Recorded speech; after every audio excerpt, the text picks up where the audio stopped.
All right, so I'm going to just show you a brief run through of Kontakt, applying all the vocabulary we just used to Kontakt, and then we're going to take this and apply it into Falcon, which is something you have as well. And I'm showing you Kontakt here because Kontakt is an industry standard. It's what most people have in their studios. You can use it with any DAW. It's actually really easy to use for basic stuff, but you can also make it more complicated and you can do more things with it if you wanted to. So we're going to start here by, I'm going to just do a little recording here, my voice into this track right here. Check 1, 2. Okay, so I'm just going to sing a la sound. La.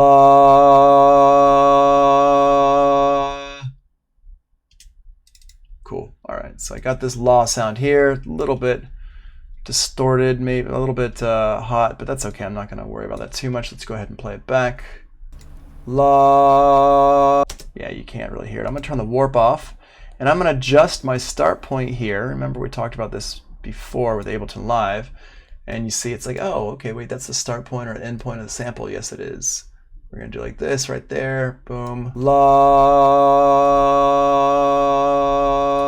All right, I am a horrible singer. I have horrible control, but that's okay. It doesn't really matter. I'm going to call this la.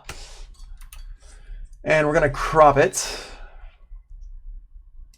And we're going to do the same thing again, but we're going to make an ooh sound. Ooh.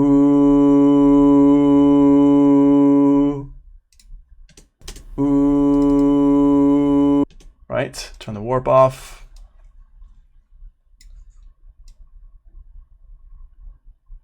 And adjust that. Here, let me get rid of this actually real quick. Okay, cool. We got that there. And yeah, we'll just use these two things. We'll make a couple little things out of this here. We're gonna make this one, ooh, crop it. Boom. All right. So I got these two things here. I'm gonna open up Kontakt here.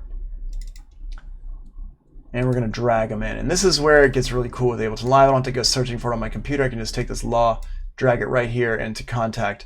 And there we go. So now, got this here. I'm going to open up Kontakt by clicking on this wrench over here. And in here we have a few different screens, and that's all right here in the notes.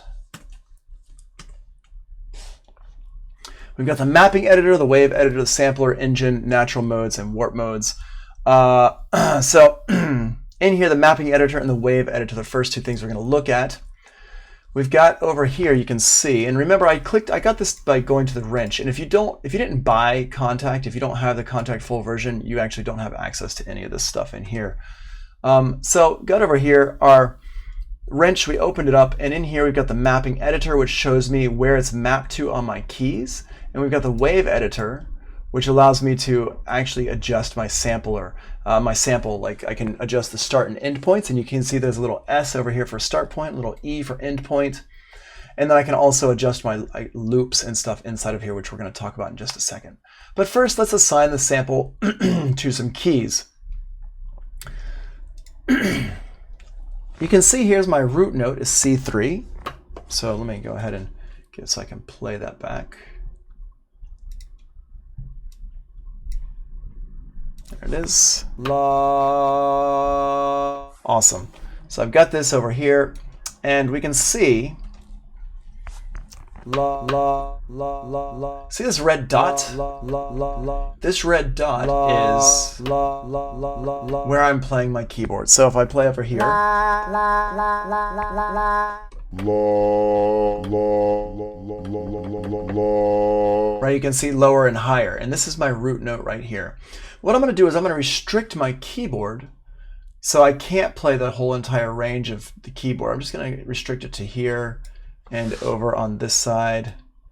I'm just going to click and drag it over and restrict it to over here. So I've just got a few notes that I can play it on. La, la, la. But if I go above that, we can no longer play. You can see I'm clicking keys here, but we can't hear anything happening. And same thing over here. If I go down here, can't hear anything happening. Now what I'm going to do is I want to say, okay, that's great, but that's not really the notes that I want to hear. I'm going to drag it down, and I can do like this, and it just dragged the whole key zone around over here, boom, like that. Yeah, the demo doesn't have much in Kontakt. The Kontakt player doesn't have a whole lot. So what I'm going to do here is I want to figure out which notes that's actually playing. So I'm going to go to, let's grab an instrument in here. And I'll just grab one of Ableton Live instruments. And we'll just grab like a piano or keys sound. And not a clav, it's electric piano. Here, we'll use that one. I'm just going to drag that in here like this. And what I'm going to do is I'm going to... Whoa. Not you. Get out of here. I don't want you to.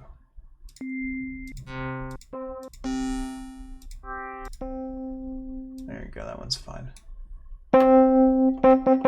All right, cool. So I'm just going to put it over here next to... Oh, it's already next to my Kontakt instrument. I'm going to put it there. I'm going to turn on the record for both of them.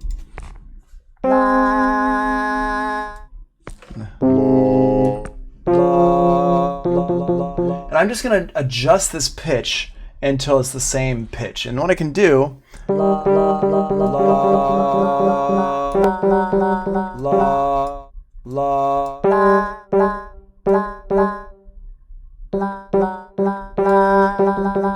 See, I'm just using my ear to adjust the pitch to make them be in the same pitch. And now they're the same pitch.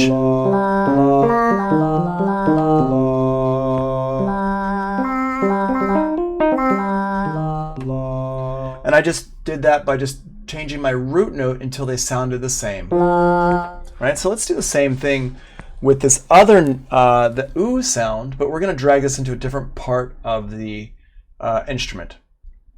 So I've got my laws on this octave down here.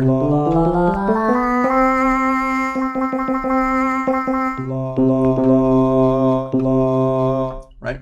And I'm going to put my oohs over here on this part of the instrument. I'm going to go ahead and turn off my piano for just a second so we're not hearing it. And drag this in here.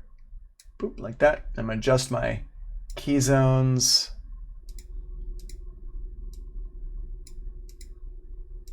Like this. There we go. Cool. And this is la la ooh, la. Yeah, and I sang basically the same note, so it should be the same root note here. And so you can see what happened by changing my root note. It changed my pitch of the pitch of the notes I was playing overall. And the reason why I wanted to do this was so that the notes on my keyboard actually fit the real notes of an instrument, a normal instrument. So that way, if I'm composing music or if I'm writing my beats, the notes will be the same across all the different instruments. So now what I've done is I've got my laws down here, and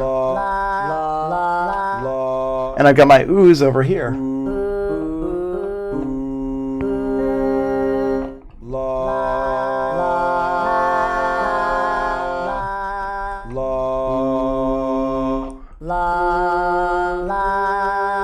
Right, they're a little bit out of tune, but I'm not really going to be worrying about that too much today. Just kind of putting it in there, and just to show you how to work this stuff a little bit. So this is what we would call key zones. So this is one key zone here, and this is another key zone here. This is one sample. This is another sample. And if I click on it, you can see my root note is here. You can see up here's my root note. Here's my low key. Here's my high key. My key range is here, C3 to C4. This one is C2 to B2. Remember that number is the octave range of the keyboard. You can see down here how that works. C2, C3, C4, C5, C6. It's my octave range across the bottom. And then we also have our velocity ranges here. Now, right now I'm using key zones to change these samples. If I wanted to, I could actually change this using velocity zones. So what I'm going to do is I'm going to go ahead and drag this down from the top, and you can see it's changing my velocity right here. I'm going to drag this one up from the bottom.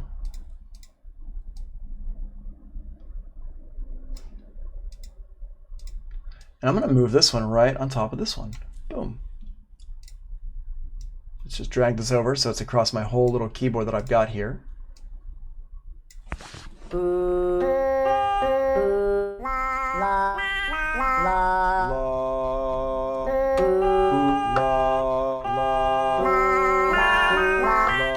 Right, I'm going to put this, oops, I'm going to move this over to here. So there we go. So now if I press my keys on my keyboard soft, it's my la sound. If I press it hard, it's my oo sound. So you can see how that works. I'm going to move it up here like this a little bit. And one of the reasons why I like using Kontakt is because Kontakt really makes all this stuff very, very easy.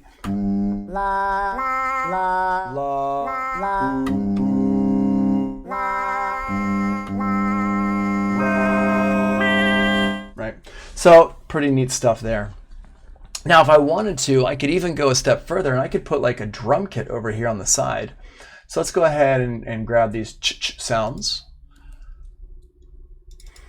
Yeah, this little thing I did here. So I'm going to take this and cut it. Now, we can actually do this a couple ways. Let me delete that out of there real quick. And with these sounds here, I'm going to go ahead and chop this up into some little pieces here before I even stick it into Kontakt. And this is something that's really cool about Ableton Live, is it allows me to go through and just cut this up. Hold on, let me turn off the, there we go. Turn off my grid. So with each one, I'm just gonna grab it like that. Let me close this down real quick. And I'm just gonna adjust the start and end points here. How's that as close as it lets me get? Yeah, it won't let me get any closer because it's so small amounts, but it's okay.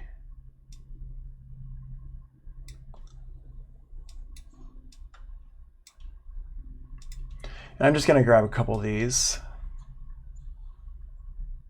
just to show you what's up. There you go. And I'm going to leave this one all the way open. So now I can take all these and I can drag them in one by one and stick them on keys here.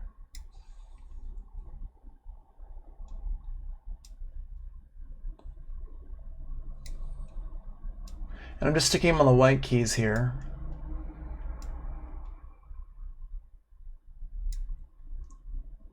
So now, if I play this, I got all my oohs and laws and stuff down here, but if I octave up on my keyboard,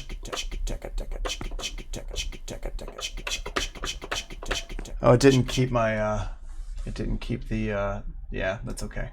I kind of figured that might happen. So I just dragged it in. So what I'm going to do is I'm going to use this to adjust my start point.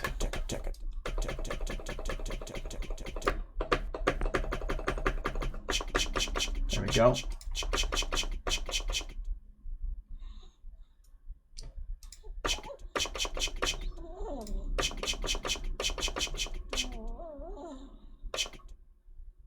There you go. Click on this one here. I'm just selecting these up. And I'm just gonna slice these like this. There we go.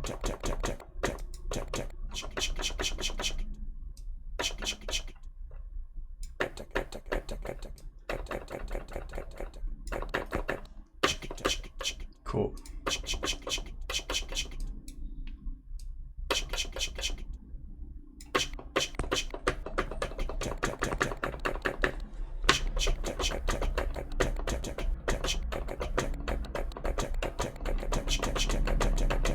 Now I can play them on different notes on my keyboard. So I've got everything in here. I've got my laws and stuff down here. Grab, wait, hold on. Oh, this one I didn't move it. That's why. And I can play with my right hand.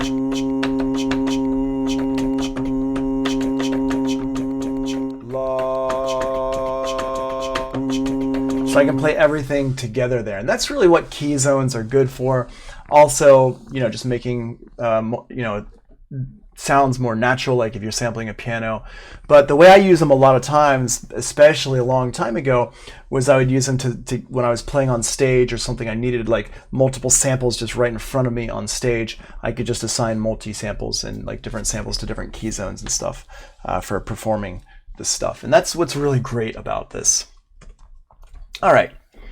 So that's your mapping editor and your wave editor. The mapping editor allows you to adjust the key and velocity zones, your root notes, stuff like that. The wave editor allows us to do sample editing, loop setup, stuff like that. And if I wanted to, let's grab the sound one more time and drag it in. Put it up here.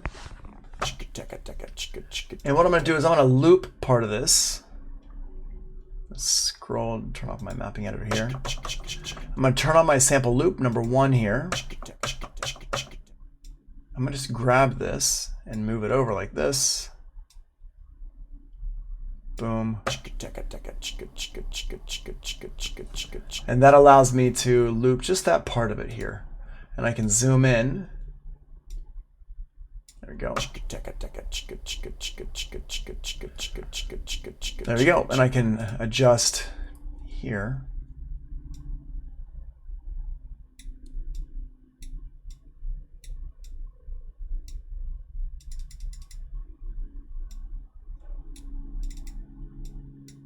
Why is it not?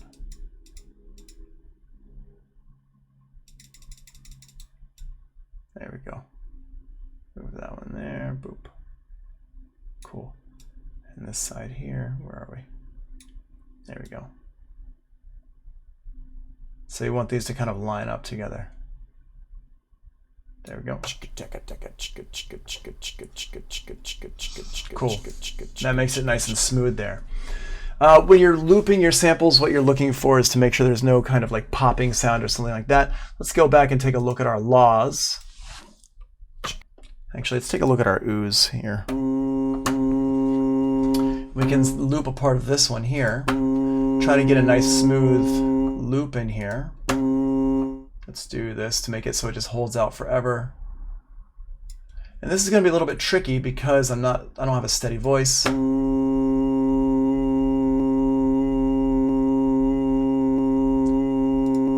Hear how that happens? And that's happening because it's not lined up like that. Let's line it up, see what that does.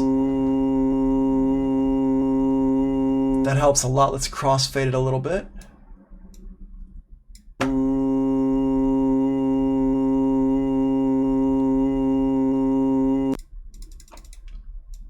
Let's turn that down. And that's better if I play it.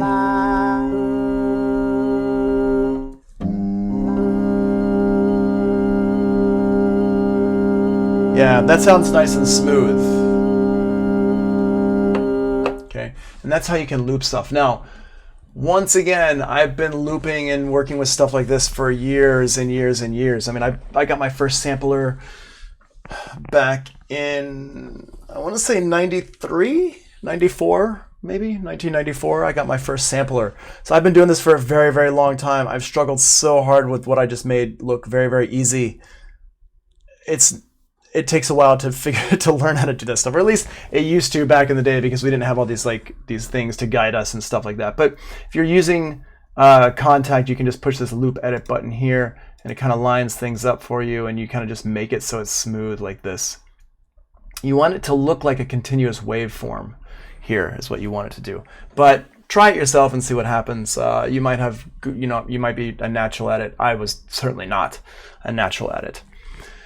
So that's our wave editor here, and that's like looping and stuff like that in here. So I've just looped this section in here, and I've got this longer thing. And that's the basics of using Kontakt.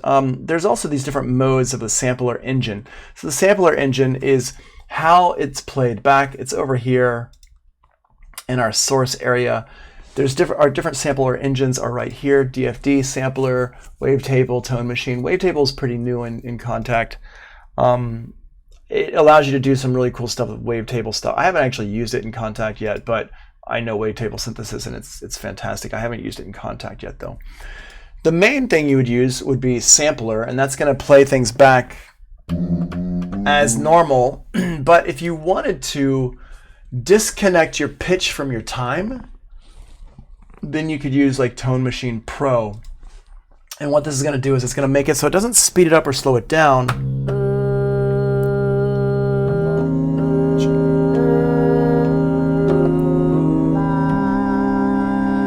Which should make it sound better across different ranges of keys, but it's also going to sound, there will be some degradation that kind of seeps in there eventually. So you want to be careful about that when you're using something like Time Machine Pro. Also, Time Machine Pro uses a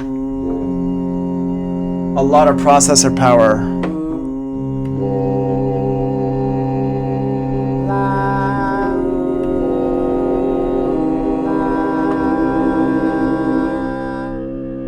You can see it was up to like 10% of my CPU without, I mean, I'm only using like, you know, a couple notes here. So if you had something more complex, it can get pretty processor intensive. And if your computer is like an older computer, it's going to have a harder time dealing with all this stuff as well.